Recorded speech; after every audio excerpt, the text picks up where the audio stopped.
Et bonjour les lions, je reviens pour le tirage sentimental intemporel. Donc on va voir un petit peu ce que les cartes ont à nous raconter au niveau de ta vie sentimentale, que tu sois en couple ou célibataire. De toute façon, les cartes vont nous guider. Donc elles vont nous dire si on est sur couple, célibataire ou les deux. Je vais faire mon tirage habituel en 6 cartes pour ce genre de guidance.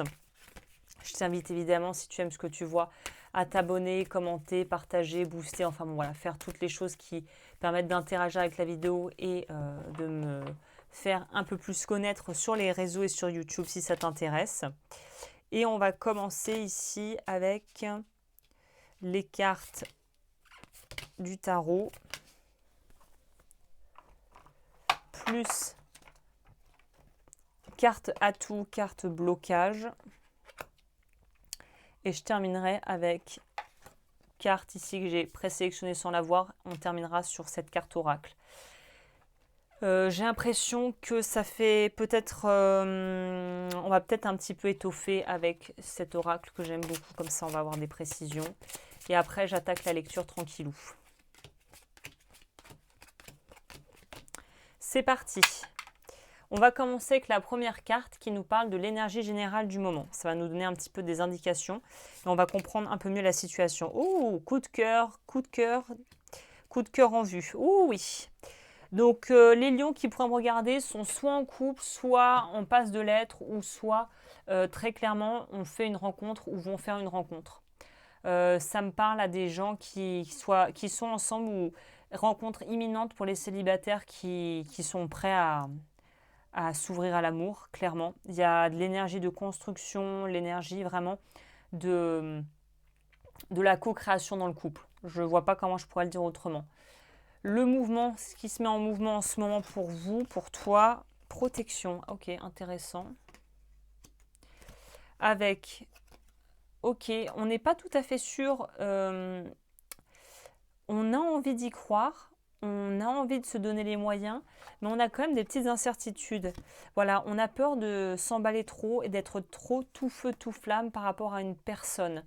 Donc on a envie de réfréner ses ardeurs, de calmer le jeu, même si à l'intérieur de soi ça bouillonne et on n'a qu'une envie, c'est de pouvoir être avec la personne, c'est de pouvoir partager ses sentiments, c'est de pouvoir vraiment créer avec la personne.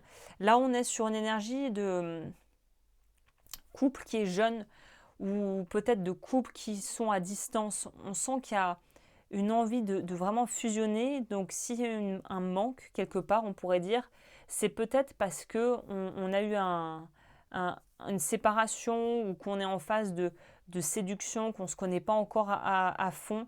Donc ouais, célibataire à qui ça pourrait arriver bientôt, la jolie rencontre, ou des couples, mais il y a quelque chose de frais, on pourrait dire. Au niveau du déséquilibre en énergétique, qu'est-ce qui pourrait être à travailler?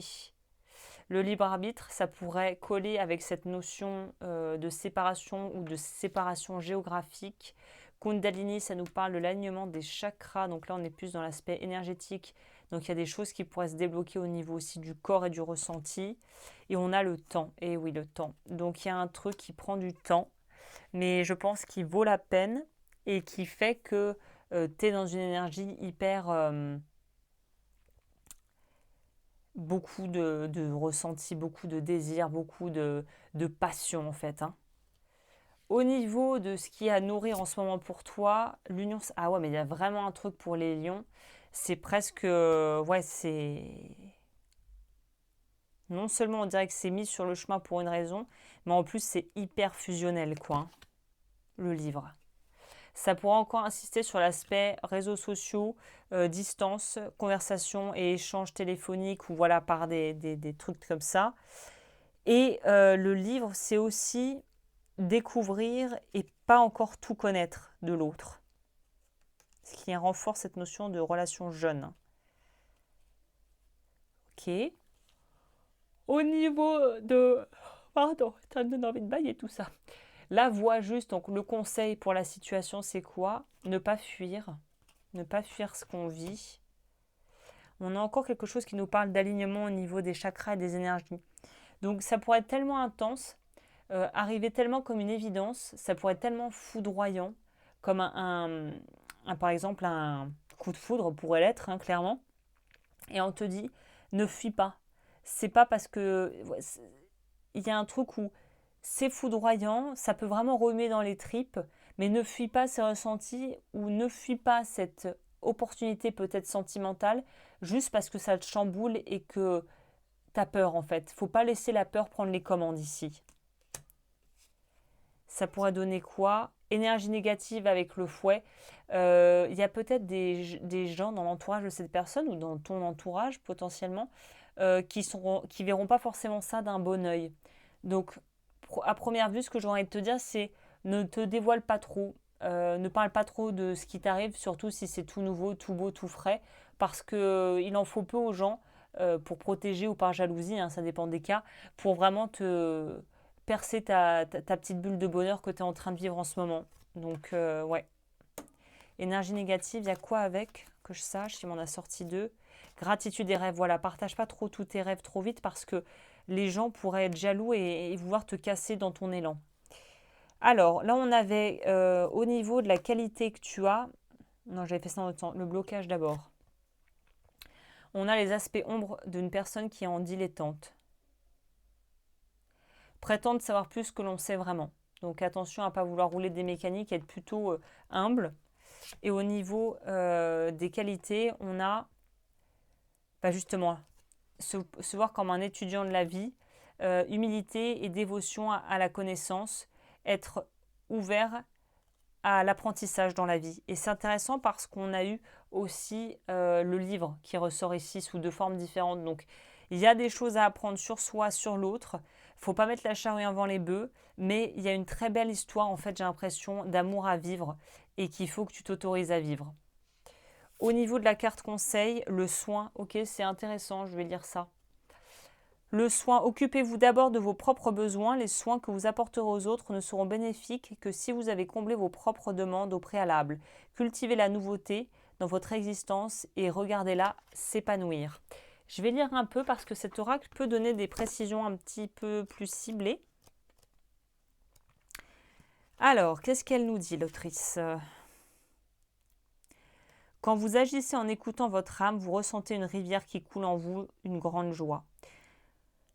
Prenez soin de vous, faites-vous passer en premier aujourd'hui. Il est temps de placer vos propres besoins et désirs avant les demandes et les attentes des autres. Surtout, veillez sur vous-même avant d'essayer d'aider les autres. Prenez du temps pour vous occuper de vos propres envies.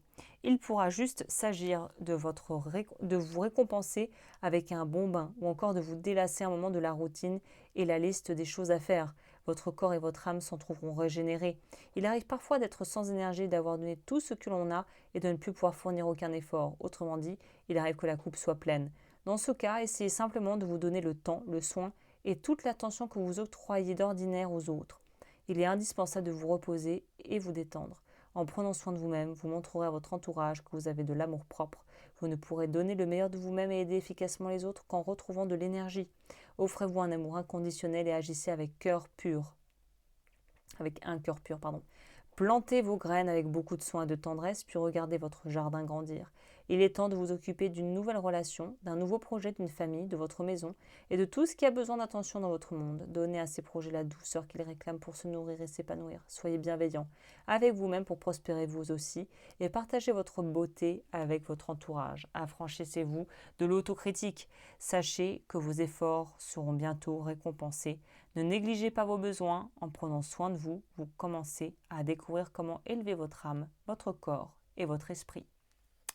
Écoute, c'est un très joli message qui vient complémenter le tirage global qui a le mérite d'être assez clair, je dois dire.